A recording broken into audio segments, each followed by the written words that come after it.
Ya, Assalamualaikum warahmatullahi wabarakatuh. Salam sejahtera buat kita semua. Mudah-mudahan kita selalu diberikan kesehatan. Tetap di rumah, jaga kesehatan, patuhi protokol kesehatan dengan 3M. Ya, Ananda sekalian, sebelum saya masuk dari materi, bisa kalian mempersiapkan alat tulis.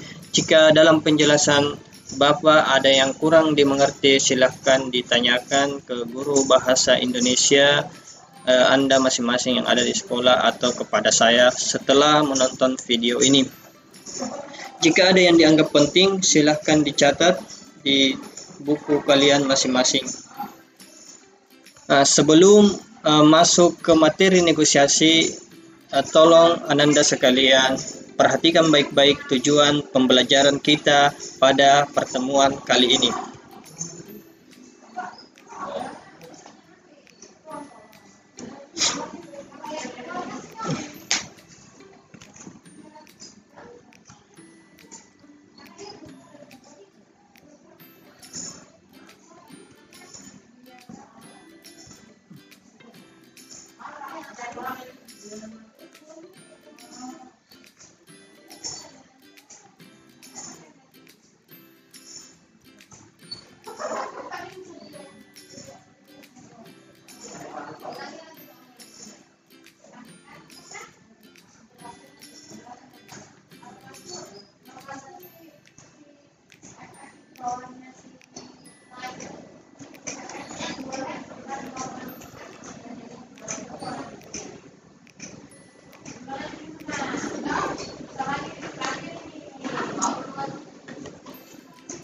Baiklah, itulah tadi tujuan pembelajaran kita kali ini. Kita akan mulai pembelajaran kali ini dengan 3 pertanyaan. Apakah Anda pernah belanja di pasar? Tentunya salah satu di antara Anda pasti pernah belanja di sebuah pasar atau toko. Kemudian pertanyaan kedua, apakah pernah meminta untuk menunda ulangan? Ini biasanya terjadi di beberapa sekolah. Pertanyaan ketiga, pernahkah meminta uang jajan lebih kepada orang tua, lebih dari yang biasanya? Kita kembali ke pertanyaan pertama. Pertanyaan pertama di sini, apakah Anda pernah belanja di pasar? Berdasarkan ketiga pertanyaan ini, secara tidak langsung Anda semua atau ada beberapa sebagian besar dari Anda sekalian sudah pernah melakukan negosiasi di kehidupan sehari-hari Anda. Misalnya, pertanyaan pertama, sebagian besar siswa sudah pernah belanja di pasar, baik itu membeli pakaian atau disuruh oleh orang tuanya membeli sayur, ikan, atau membeli buah-buahan. Di dalam pasar pasti terjadi yang namanya tawar-menawar atau sering terjadi negosiasi. Kemudian di sekolah, selain di lingkungan masyarakat, di sekolah, lingkungan sekolah juga biasanya terjadi negosiasi. Biasanya siswa yang setelah pelajaran olahraga ada ulangan harian, tapi dalam pelajaran olahraga dia merasa keringatan, kemudian tidak fokus, biasanya melapor kepada gurunya. Apakah Bapak atau Ibu bisa menunda ulangan menjadi minggu depan misalnya karena kami tidak siap hari ini? Itu bisa terjadi negosiasi. Kemudian yang ketiga, di lingkungan keluarga. Lingkungan keluarga mungkin ini sering terjadi setiap pagi pada saat Anda berangkat sekolah di masa sebelum pandemik ini. Meminta uang jajan lebih dari yang biasanya supaya bisa berbelanja lebih banyak lagi di kantin sekolah. Berdasarkan 3 pertanyaan yang kita bahas ini, apakah ada yang mengerti apa itu negosiasi? Siapa yang tahu apa itu negosiasi? Ya, salah satunya dalam buku bahasa Indonesia. Ini adalah definisi negosiasi dalam buku bahasa Indonesia. Negosiasi adalah suatu proses tawar-menawar dengan jalan berunding guna mencapai kesepakatan bersama antara pihak satu dengan pihak yang satu, antara kelompok yang satu dengan kelompok yang lain. Nah, ini adalah definisi dari negosiasi. Berdasarkan definisi ini, tentunya kita garis bawahi yang namanya tawar-menawar dan kesepakatan. Itu adalah inti dari sebuah negosiasi. Jadi negosiasi dikatakan apabila ada tawar-menawar dan ada kesepakatan. Sampai di sini mungkin Ananda sekalian sudah mengerti apa itu negosiasi. Kita lanjut. Unsur-unsur pembangun teks negosiasi. Unsur-unsur pembangun teks negosiasi. Tentunya dalam sebuah teks, apapun jenis teksnya pasti ada struktur dan unsur-unsur pembangun. Jika salah satu unsurnya tidak ada, maka itu bisa dikatakan bukan teks tersebut. Misalnya di kelas 10 ada beberapa teks yang sudah pernah kita pelajari di kelas 10 semester 1 atau semester ganjil. Teks apa saja? Yaitu teks laporan hasil observasi, ada teks eksplanasi, dan ada beberapa macam teks. Itu semua memiliki struktur atau unsur-unsur masing-masing. Begitu juga teks negosiasi. Struktur yang pertama teks negosiasi adalah adanya partisipan. Jadi saya jelaskan kembali bahwa jika salah satu unsur ini tidak ada, maka itu bisa jadi tidak dikatakan teks negosiasi. Adanya partisipan yang pertama. Ya, dalam sebuah negosiasi pasti harus ada partisipan. Apa itu partisipan? Partisipan itu adalah, kalau dalam sebuah cerita film itu adalah tokoh. Apa itu tokoh? Yaitu pemeran dalam sebuah cerita. Orangnya, ya dalam bahasa sehari-hari orangnya. Unsur yang pertama negosiasi ini ada orang, yaitu di pertanyaan, kita kembali lagi pertanyaan awal sebelum masuk materi. Siapa partisipan di pertanyaan awal itu? Yaitu adalah pembeli dengan penjual. Saya atau kalian, Ananda sekalian dengan pedagang di pasar. Kemudian partisipan dalam pertanyaan kedua siapa? Yaitu misalnya siswa Ananda sekalian dengan bapak atau ibu guru yang ada di sekolah. Partisipan yang ketiga, Ananda sekalian sebagai siswa dengan orang tua. Nah, itu adalah pelaku dalam sebuah negosiasi. Unsur pembangun yang kedua adalah adanya perbedaan kepentingan antara dua belah pihak. Ya, harus ada perbedaan. Kalau tidak ada perbedaan, maka tidak akan terjadi yang namanya tawar-menawar atau negosiasi. Walaupun ada partisipan. Misalnya Ananda sekalian ke pasar disuruh membeli buah mangga misalnya. Nah, kalian menghampiri pedagang mangga. Kalian bertanya berapa harga mangganya. Penjual mangga mengatakan 10.000 1 kilo. Kalian langsung membeli 2 kilo dengan membayar 20.000. Maka itu bukan negosiasi karena tidak ada perbedaan kepentingan. Jadi tidak ada perbedaan, tidak ada negosiasi, tidak ada tawar-menawar.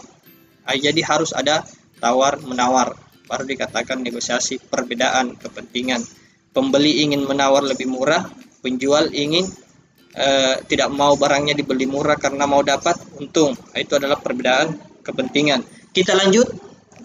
Saya rasa penjelasan ini cukup jelas. Unsur yang ketiga, ada pengajuan dan ada penawaran.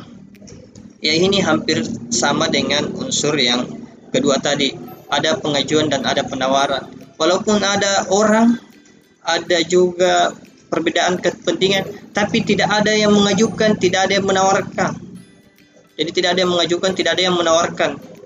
Maka tidak akan terjadi yang namanya negosiasi. Jadi harus ada yang mengajukan, harus ada yang menawar, harus ada tawar-menawar. Kita lanjut di teks unsur pembangun selanjutnya, yaitu ada kesepakatan sebagai hasil negosiasi.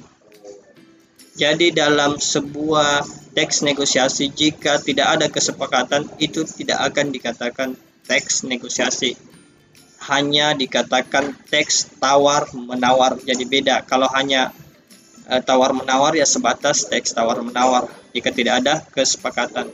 Jadi dalam sebuah teks negosiasi harus ada kesepakatan akhir. Kita beri contoh lagi satu supaya lebih mudah memahami kesepakatan itu seperti apa. Kesepakatan itu antara pihak satu dengan pihak lain, tidak ada yang dirugikan. Misalnya tadi penjual mangga ingin menjual mangganya 10.000 1 kilo, itu secara keseluruhan, baik itu kecil, besar, matang atau setengah matang, itu 10.000 1 kilo. Nah, pembeli di sini menawarnya 5.000 1 kilo. Tentunya penjual tidak mau menjual mangganya 5.000 karena tidak dapat untung, malah rugi. Nah, di sini ada tawar-menawar sehingga kesepakatan akhirnya adalah penjual tetap menjual mangganya dengan harga 9.500, jadi hanya turun 500 rupiah. Itu keuntungan penjual, ya dia dapat untung masih karena hanya turun 500 rupiah. Keuntungan dari pembeli yaitu misalnya dia boleh memilih mangganya, mangga yang mana yang dia pilih, mangga yang masak atau mangga yang matang aja, atau mangga yang besar-besar aja, dipersilahkan oleh penjual. Itu kesepakatan akhir, boleh memilih mangga yang dia suka. Kita lanjut penjelasan selanjutnya. Negosiasi terbagi menjadi dua. Jadi negosiasi itu terbagi menjadi dua jenis, yaitu negosiasi lisan. Negosiasi lisan itu yang mana? Negosiasi lisan itu adalah teks negosiasi yang seperti saya jelaskan tadi, itu lisan, berbicara dari mulut ke mulut, tawar-menawar, itu lisan. Kemudian kita masuk di negosiasi tulisan. Negosiasi tulisan itu seperti apa? Apakah ada negosiasi dalam bentuk tulisan? Ada. Negosiasi tulisan itu biasanya dalam bentuk surat. Mungkin ada di sini di antara Anda yang pernah melihat surat penawaran barang.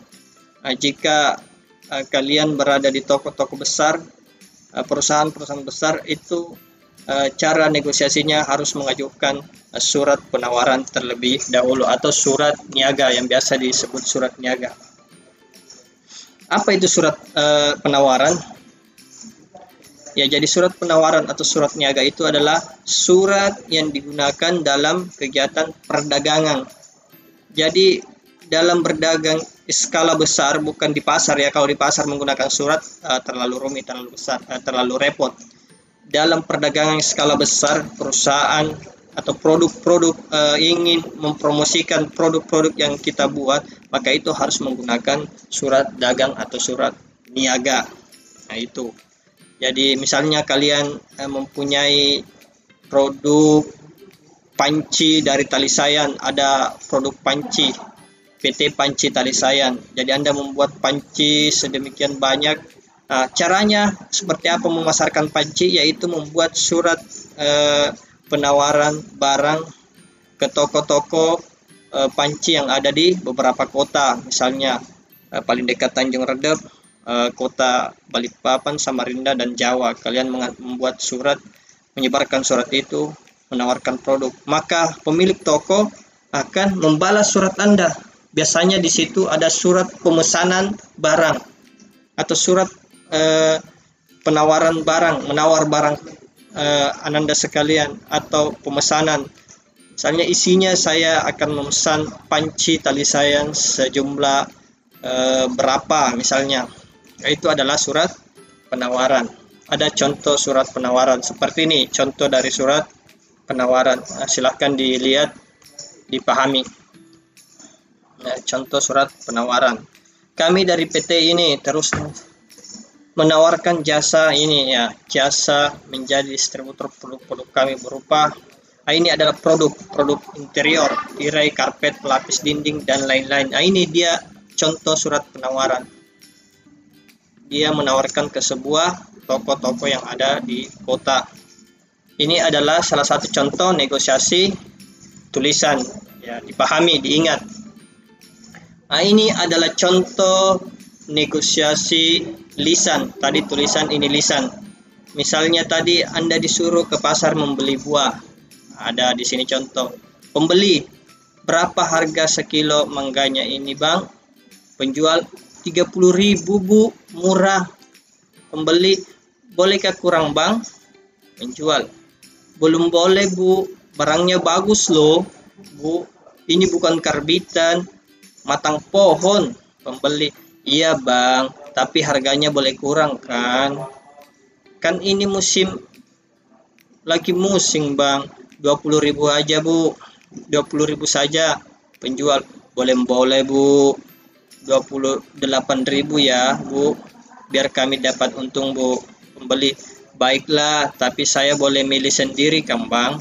Penjual, asal jangan pilih yang besar-besar, Bu. Nanti saya rugi. Pembeli, iya, Bang. Yang penting saya dapat mangga yang bagus dan tidak busuk. Penjual kembali, saya jamin, Bu, kalau ada yang busuk boleh ditukarkan. Pembeli, baiklah, saya ambil 3 kilo ya, Pak.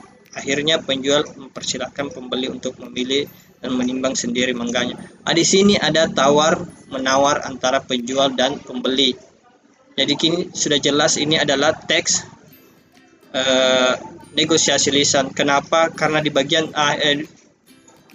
pertama unsur-unsur pembangun negosiasi itu ada, apalagi siapa yang masih ingat tadi, ada partisipan. Partisipan siapa? Pembeli dan penjual. Perbedaan kepentingan, ya, ada perbedaan kepentingan. Apa perbedaan kepentingannya? Ya, penjual ingin dapat untung, pembeli ingin dapat mangga yang bagus. Tawar menawar, di sini sudah jelas dari tadi, tawar menawar, 28.000 ditawar oleh ibunya lagi. Kesepakatan, ya, ada kesepakatan akhirnya adalah pembeli akhirnya membeli 3 kilo mangga dan dapat memilih sendiri mangganya. Nah, itu adalah teks daripada teks negosiasi. Ya, kita lanjut penjelasan selanjutnya. Ya, kita ke struktur pembangun teks negosiasi. Ya, struktur dalam membuat. Jadi, jika ada tugas membuat teks negosiasi, hal yang paling perlu diperhatikan adalah struktur, adalah susunan. Sudah saya jelaskan berkali-kali di semester lalu bahwa struktur itu harus tepat, jangan sampai strukturnya tidak tepat atau susunannya. Sama dengan manusia. Manusia strukturnya ya yang paling atas kepala, leher, badan, kaki. Jangan sampai terbalik strukturnya, maka itu tidak bisa dikatakan teks yang sempurna. Kalau manusia kepalanya di bawah, mungkin banyak yang lari. Makanya struktur ini harus diperhatikan. Apa struktur yang pertama? Struktur yang pertama adalah orientasi. Apa itu orientasi? Orientasi itu adalah perkenalan terlebih dahulu. Kalau di negosiasi lisan, kita perkenalkan dulu mangga-mangga kita, misalnya penjual mangga, kualitas mangga. Ya, perkenalan sebelum ada tawar-menawar. Struktur yang kedua, pengajuan. Kalau tadi orientasi di struktur pertama, struktur yang kedua pengajuan. Apa itu pengajuan? Ya, biasanya penjual mengajukan barangnya terlebih dahulu. Setelah ada pengajuan, pasti ada penawaran. Pembeli yang biasanya menawar. Dan struktur ketiga adalah persetujuan. Jadi dari keempat struktur ini harus ada semua dan harus sesuai dengan susunannya masing-masing. Yang terakhir harus ada persetujuan. Sama di bagian sistematika pembangun negosiasi atau unsur-unsur pembangun negosiasi tadi, yang terakhir adalah kesepakatan akhir, itu sama dengan persetujuan. Baiklah, Ananda sekalian mungkin sudah paham sampai di sini. penjelasan saya. Jika ada yang kurang dipahami, saya ulangi-ulangi, bisa bertanya kepada saya jika selesai menonton video ini, atau bertanya kepada guru bahasa Indonesia di sekolah masing-masing. Ya baiklah, kita lanjut Anda sekalian. Di sini ada struktur negosiasi tulisan. Ya, perhatikan tadi struktur negosiasi lisan. Kalau ini struktur negosiasi tulisan, artinya jika ada tugas disuruh membuat surat penawaran, berarti harus sesuai dengan struktur yang saya akan jelaskan ini. Ini adalah struktur negosiasi tulisan. Yang pertama harus ada kop surat. Apa itu kop surat? Kop surat itu sama dengan kepala surat. Nah, lihat di bukunya, di buku paket bahasa Indonesia masing-masing, apa itu kop surat. Bisa dilihat sambil memperhatikan penjelasan saya. Kop surat itu biasanya dinamakan kepala surat atau paling ada di atas. Biasanya ada di situ logo. Setelah logo apa lagi? Nama instansi atau nama toko. Misalnya tadi ada toko panci tali sayan bersinar. Misalnya di situ ada toko panci tali sayan bersinar. Apalagi isinya kop surat? Ada logo misalnya logo panci, bisa logo hiu tutul, bisa, tergantung masing-masing toko atau PT. Logo itu kop surat itu bisa logo, nama toko, biasanya alamat, ada tulisan kecil alamat, nomor telepon, email, Instagram, itu berada di kop surat. Setelah ada kop surat, kita lanjut nomor surat. Ya, nomor pembuatan surat. Sini nomor surat ini biasanya tertera surat keberapa yang kita buat. Misalnya 01 berarti surat pertama. Jadi dalam membaca surat pasti ada nomor surat. Kita bisa mengetahui surat keberapa yang dibuat oleh toko tersebut. Perihal masalah apa, isi surat itu mengenai tentang apa, penawaran barang atau pemesanan barang. Kemudian tanggal surat, ya tanggal ditulisnya sebuah surat. Pasti kalian dalam menulis surat di masa sebelum pandemik ini ada yang sakit, ada yang izin acara keluarga, ya sering menulis surat izin dari sekolah. Jadi pasti ada surat, ada tanggal penulisan surat. Alamat yang akan dituju. Jadi di sini misalnya suratnya ke toko perabotan yang ada di Tanjung Redep, ditulis alamatnya, alamat tokonya. Salam pembuka, ya ini ada salam pembuka biasanya dengan hormat, koma, baru isinya, isi surat. Salam pembuka itu bisa ditambah Assalamualaikum warahmatullahi wabarakatuh dengan hormat, itu adalah salam pembuka. Baru masuk isinya. Kami dari toko, misalnya tadi kami dari toko panci tali sayan bersinar ingin menawarkan produk panci kami dengan berbagai macam model dan kualitas terjamin. Nah, itu misalnya salah satu contoh isinya. Nah, kita membuat isi dalam sebuah surat, tidak ada struktur atau unsur-unsur atau peraturan-peraturan yang mengikat, tidak ada. Jadi bebas menuliskan seperti apa. Unsur yang mengikat itu adalah sesuai dengan ejaan yang disempurnakan. Penulisannya harus menggunakan huruf kapital di awal kalimat atau setelah titik, itu saja. Tapi kalau masalah kalimat-kalimat di dalamnya itu tergantung dari pembuat surat. Itu adalah tubuh surat. Kemudian salam penutup. Wassalamualaikum warahmatullahi wabarakatuh. Terima kasih atas kesempatannya atau terima kasih atas perhatiannya. Jika kalian berminat bisa menghubungi toko kami. Itu adalah struktur daripada sebuah teks negosiasi tulisan. Lanjut, saya kira Anda sekalian sudah memahami dari unsur pembangun, struktur, jenis negosiasi. Kita lanjut dari ciri kebahasaan sebuah teks negosiasi. Yang jelas sebelum masuk di ciri kebahasaan negosiasi tulis itu yang jelas sesuai dengan ejaan bahasa yang disempurnakan.